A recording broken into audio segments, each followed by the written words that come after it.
세상을 움직이는 경제 이야기입니다. 여러분의 경제 시야 세계로 확 넓혀드리겠습니다. 월드 이코노미 시간이고요. 오늘도 두 분과 함께 하도록 하겠습니다. 먼저 IS 경제연구소의 차영주 소장님 나오셨습니다. 어서 오십시오. 안녕하십니까. 이번에는 한양대학교 경제금융대학의 이정환 교수님입니다. 어서 오십시오. 예, 안녕하십니까. 두 분 퀴즈는 들으셨습니까? 예, 삼성스입니다. 예, 교수님도? 예. 역시 아저씨들은 어쩔 수 없다. 예, 이렇게 아저씨들은 갤럭시를 쓰고 젊은 친구들은 아이폰을 쓴다는 이 좀 불편한 진실에 의견이 있으신 분들은 우물정의 0945로 문자 많이 보내주시기 바라겠습니다. 그러면 본격적인 이야기로 들어가도록 하겠습니다. 올해는 정말 전 세계적으로 선거의 해라고 할 수가 있겠는데요. 최근에 유럽 쪽에서 많은 이슈가 좀 있었잖아요. 최근에 이런 선거 결과들을 이렇게 종합적으로 봤을 때 공통적인 키워드를 꼽자면은 먹고사니즘이다라는 평가가 나와요. 이야기 먹고사니즘이 뭡니까? 우리가 이제 먹고 살다와 우리가 철학 이념을 닮은 이즘을 이제 한 합성어입니다. 먹고 사는 이즘이다라는 건데 어떻게 보면 우리가 이제 먹고 사는 게 가장 이제 중요하다라는 거죠. 어떻게 보면 인간이 갖고 있는 기본적인 이제 생리 현상이다라고 얘기를 할 수 있겠는데, 근데 우리는 이제 사회적 동물이기 때문에 먹고 사는 거 외에도 다양한 이제 활동들을 하는 거죠.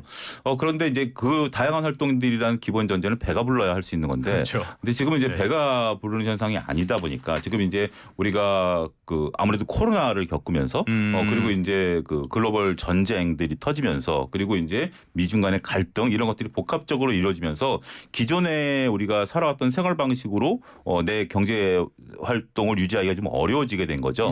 이런 원인 중에 하나는 이제 정치적인 부분에 있다라고 하는 건데, 이게 원래는 정치적인 부분에 있어서 먹고사니즘은 정치에 무관하게 난 상관없다. 그냥 내 일만 하겠다. 정치는 상관없다. 이게 이제 원래 먹고사니즘의 기본적인 전제였죠. 이게 2000년에 나온 거고, 하지만 2021년부터는 이 방향이 좀 바뀝니다.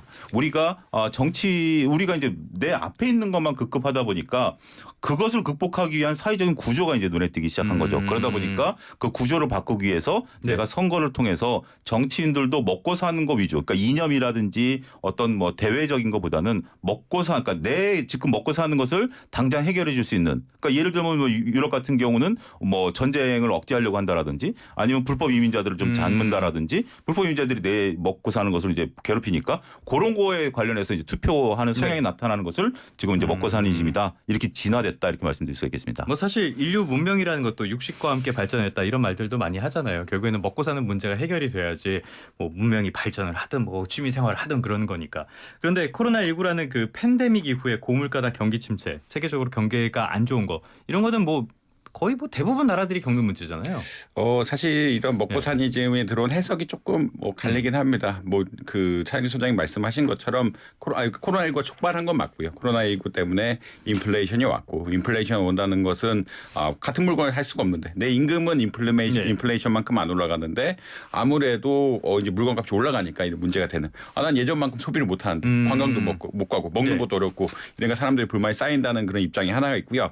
보다 장기적으로 보는 분들도 좀 있습니다. 이거를 이른바 네오포퓰리즘이라고 이야기하는데 네오포퓰리즘의 관점은 어떤 거냐면 결국은 이제 90년대 테마는 자유화죠. 그렇죠. 전 세계 WTO하고 국제무역기구가 FTA하고 이렇게 자유하면서 어떻게 보면 기업들이 우리 생활을 도와줄 수 있다라고 이야기를 하고 그것이 우리의 자산 가치로 넘어간다라고 생각을 했는데, 최근 동향들을 보니 물론 이제 경제적으로 계층이 낮은 분들도 올라가긴 했지만 양극화가 심해졌거든요. 양극화가 굉장히 심해지면서 그런데 양극화가 심해진다는 얘기는 어떤 거냐면 표는 여전히 경제적으로 좀 낮은 계층, 하위 계층들이 많을 수밖에 없죠. 많을 수밖에 없기 때문에 이제 정책들이 좌파나 우파나 이쪽을 대상으로 한다. 그러니까 사회적으로 불만이 많이 생겼거든요.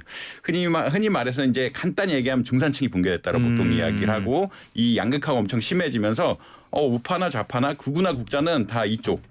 흔히 말하는 극우 역시 이런 경제적인 사회 계층, 그러니까 경제적으로 낮은 계층에 대해서 정책들을 피기 시작하고, 그리고 아까 말씀드린 것이 이민자에 대한 어떤 이민자를 더 안 받겠다라는 정책이라든지 해외 물건은 더 못 사, 그러니까 수입 안 하겠다, 이런 정책들을 굉장히 세게 얘기하고 있다. 그러니까 해외 물건 수입하면은 자국 내 경제가 안 돌아가고, 자국 내 경제가 안 돌아가면은 결국은 이 노동자들이 근로를 하기가 어렵기 때문에 이런 채널들을 확보하려고 노력을 하고 있고 결국 이게 귀결되는 것들이 결국 자국 우선주의. 그렇죠.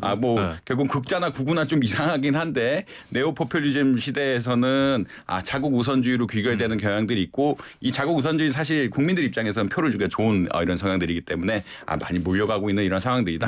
결국은 세계화에 대한 반발이 조금 뭐 트럼프부터 나타나기 시작한 거 아니냐 이런 해석도 좀 있다라고 한번 보시면 될 것 같습니다. 또 그분의 이름이 언급이 되는군요. 아무리 뭐 대의 명분 아무리 좋은 걸 내세운다고 해도 우리가 먹고 사는 거 이상으로 더 중요한 거 받아들이기는 사실 쉽지는 않다고도 볼 수가 있으니까요. 그래서 1992년 대선에 나왔던 바보야 문제는 경제다. 이게 빌 클린턴이었던가요? 네. 맞죠. 그런 것들이 실감되는 해가 아닐까 싶은데요. 최근에 영국 총선에서 노동당이 압승하면서 정권 교체가 이루어졌잖아요. 그것도 뭐 압승 중에 압승이던데 결국에 문제 여기서도 경제였죠? 경제였습니다. 뭐 정치적인 부분도 있었죠. 이제 보수당 자체가 총리가 자주 바뀌는 문제 이런 것들이 있었고 이번에 순핵 총리도 굉장히 좀 평가가 이렇게 박하더라고요.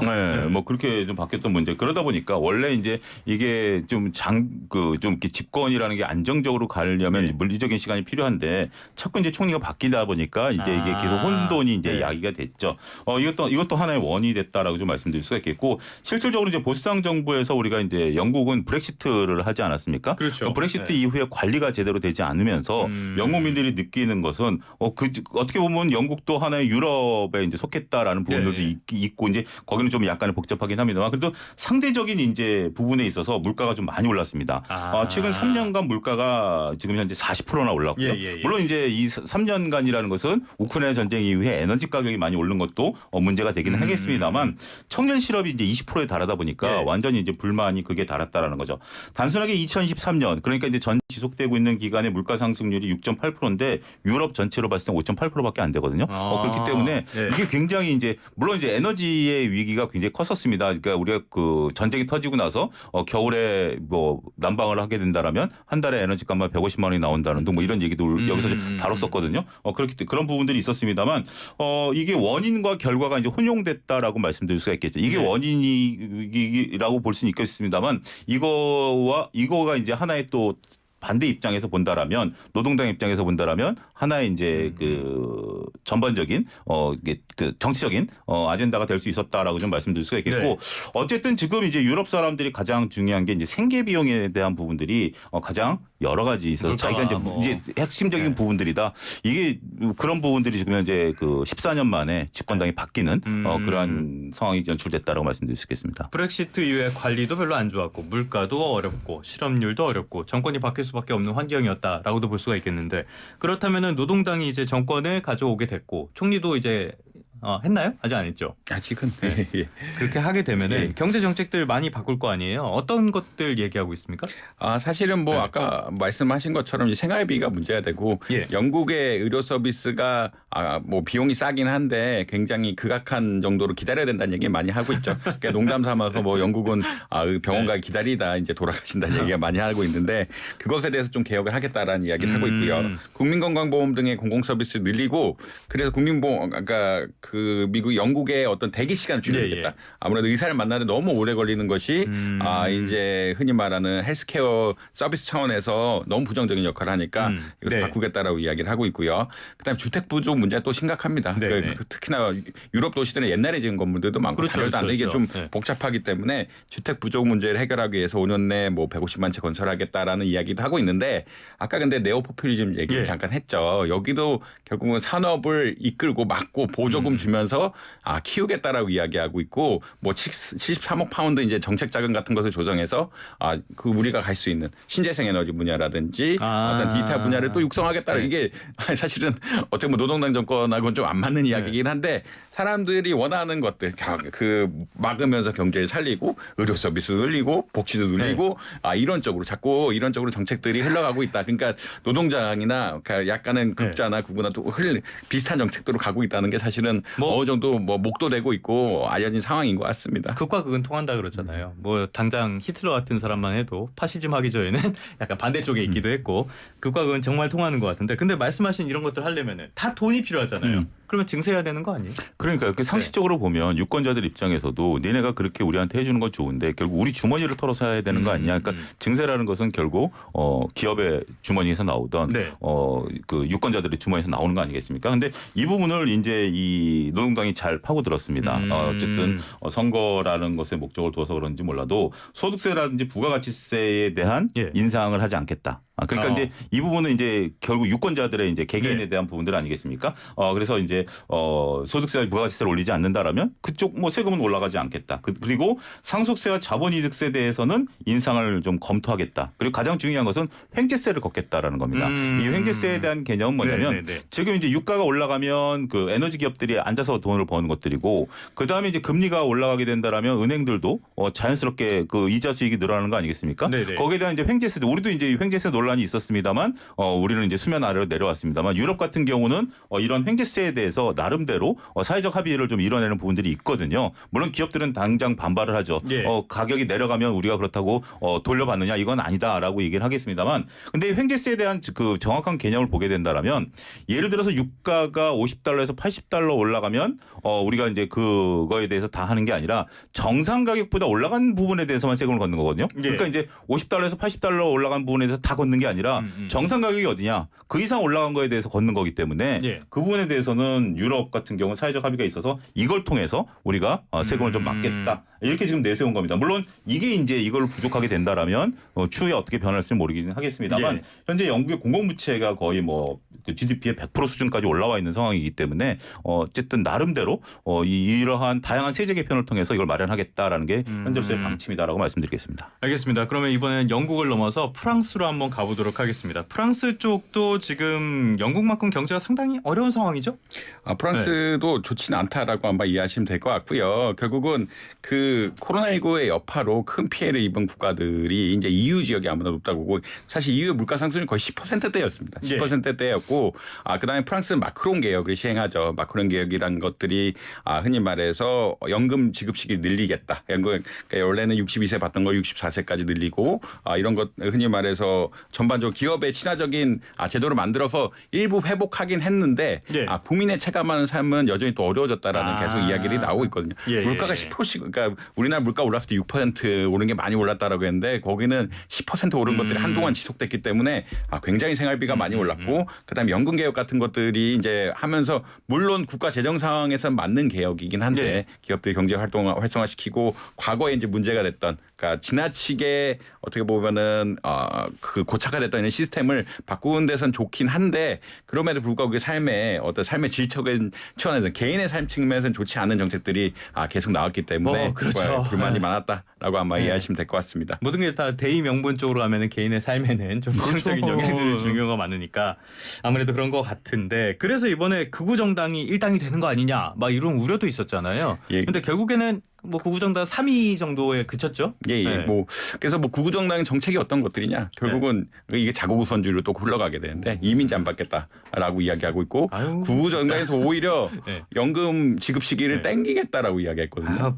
프랑스에서 나올 얘기는 아니다 진짜. 예, 그러니까 좀 이게 그래서 이제 일부 일각의 신문에서는 비판을 합니다. 예. 결국은 이제 역사랑 전통이랑 이념이란 것들이 같이 흘러가면서 이제 대립을 하고 이런 것도 충분히 이해해야 되는데 개인들의 선택이랑 국가 차원의 선택이 좀 다를 수 있고 네. 지금 젊은 개인들 청년들은 그러니까 SNS 세상에 돌아가는 방향에 대해서는 굉장히 민감하지만 역사적으로 이런 것들이 어떻게 흘러가는지에 대해서 조금 고찰이 부족해서 이런 시스템들이 되면은 어떤 문제들이 나왔느냐 향후 뭐 재정적으로 어떤 리스크가 생기느냐에 대해서 좀 이해가 부족하다라는 의견들이 많이 나오고 있고요. 결국은 이민자도 맞고 자국 내 정책 어떻게 보면은 자국 내 기업 같은 거 키우고 그다음에 뭐 복지가 정책 같은 거 늘리고 뭐 이런 약간 상충하는 정책들 같은 것도 좋은 것 같으니까 받아들이는 이런 양상들이 나타나고 있지 않느냐 이런 이야기들은 계속 나오고 있다라고 보시면 될 것 같습니다. 역사는 알아야 됩니다. 같은 실수를 반복하지 않기 위해서 역사 공부하셔야 됩니다.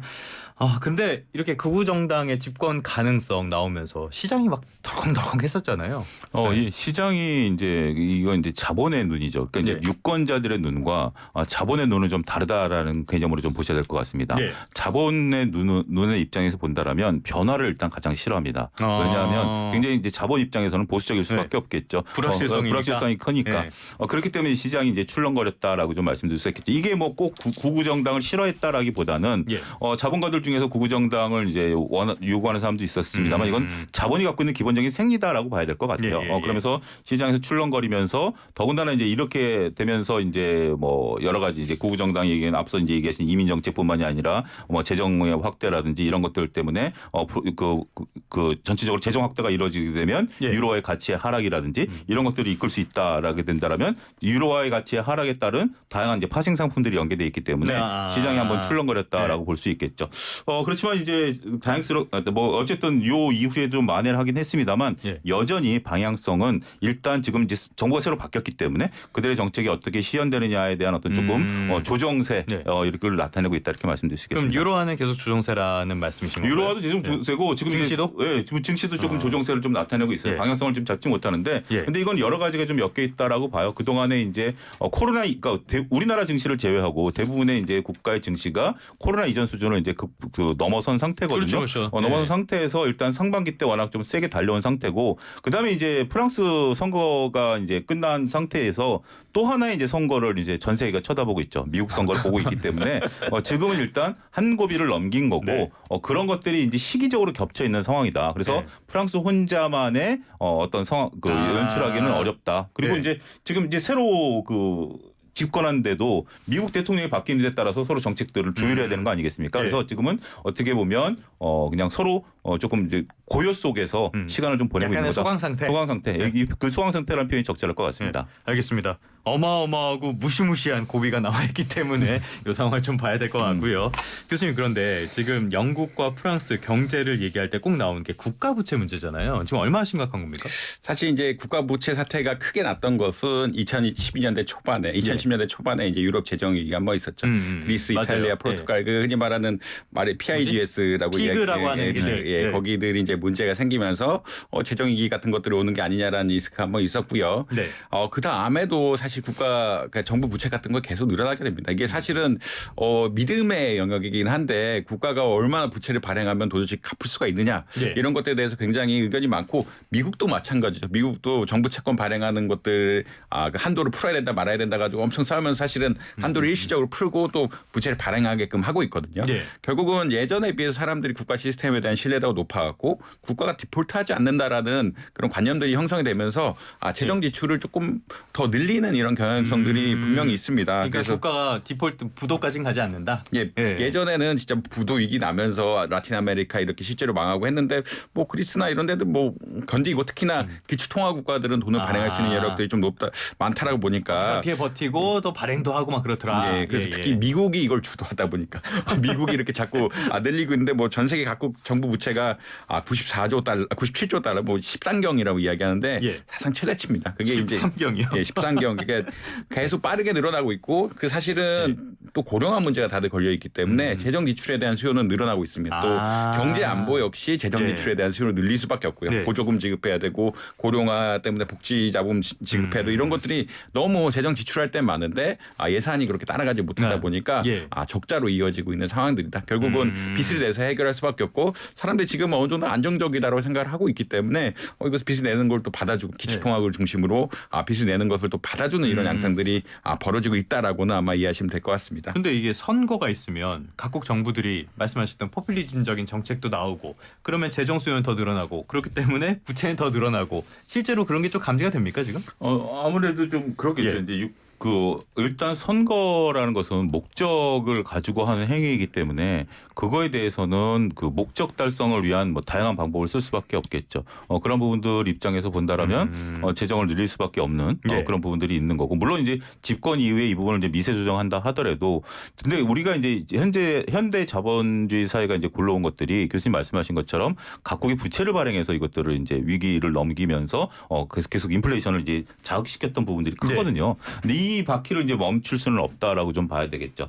그런데 지금 이제 어느 정도 우리가 이제 한계에 대한 부분들 분명 이제 존재하긴 합니다만 쉽지는 않다라고 좀 말씀드릴 수가 있겠죠. 예. 따라서 지금 현재 그 부채가 늘어나는 부분들에 대해서는 글쎄 이제 미국이 일단 가장 부채를 많이 늘리고 있는데 이제 미국이 지금 이제 금리를 그때 당시만 해도 6%대까지 올라가야 되느냐라고 했을 때 제가 이제 여기서 얘기를 한 게 6% 올라가지 못하는 이유 중에 하나가 뭐냐면 미국이 금리를 올리면 자기가 갖고 있는 막대한 재정 적자에 대한 이자 부담이 엄청나게 커지는 거거든요. 이런 딜레마에 서로 빠질 수밖에 없다라는 이제 부분들을 좀 봐야 되기 때문에 어찌됐든 지금 이제 문제는 지금 선거 이후가 될 것 같아요. 지금 이제 올해 선거까지는 전반적으로 조금 이제 포퓰리즘적인 그리고 일부 좀 재정을 확대하는 부분들이 되긴 하겠습니다만 내년부터는 늘어난 이 부채를 급속도로 줄여야 되고 그 다음에 이제 경기 둔화에 대한 부분들이 좀 나타날 거기 때문에 네. 그런 움직임들이 좀 나타나지 않을까 조심스럽게 지켜봐야 될 것 같습니다. 알겠습니다.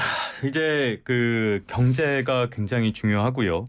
요즘은 정치의 그 중요성 점점 더 커지는 것 같은데 우리 요즘 방송가도 선거철이라고 해요. 특히 라디오 방송가가 선거철인데 지금 청취율 조사 기간입니다. 제가 민망하게 노래도 해가지고 매일 죽고 싶은 마음으로 살고 있는데요. 그 잘하는 노래 부르신 거예요? 시키더라고요. 뭐 별거 다 시켜요. 앵커님이 하셔야 우리 프로그램 원래 클라이언트가 시키는 거는 한다라는 그 기조를 가지고 있기 때문에 그래도 죽지 못해서 했습니다. 하지만 저희 부채도 심각한 상황이지만 커피 쿠폰이라는 달콤한 선물도 준비했으니까 02로 오면은 꼭 답변 부탁드리겠고요. 혹시 02 오늘 전화 받으신 분 있습니까? 저도 보고 싶은데 저도 다양한 방송에서 그거 하면 뭐 상품 주고 그러더라고요. 인증샷 올리고. 근데 만약에 지금 더 중요한 게 이제 조태현의 생생경제가 아닐까 싶은데요. 여기서 청취율이 잘 나온다. 그러면 두 분 뭐 공약 같은 거 하실 거 없어요? 공약을 다이어트 공약을 해야 됩니까? 저는 그거 반대합니다. 다이어트 공약은 반대하고요. 다른 걸로 한번 고민해 보겠습니다. 치킨을 줄인다든지 뭐 이런 고민을 안 됩니다. 제가 그 모 우유를 줄인 이후에 관련 주가가 하락했거든요. 그래서 제가 이 발언의 무기성에 대해서 좀 조심해야 될 것 같습니다. 알겠습니다. 지금 아저씨들 간의 수다는 여기까지만 하고 좀 줄이고요. 조금만 더 가보겠습니다. 포르투갈 한번 가보도록 할게요.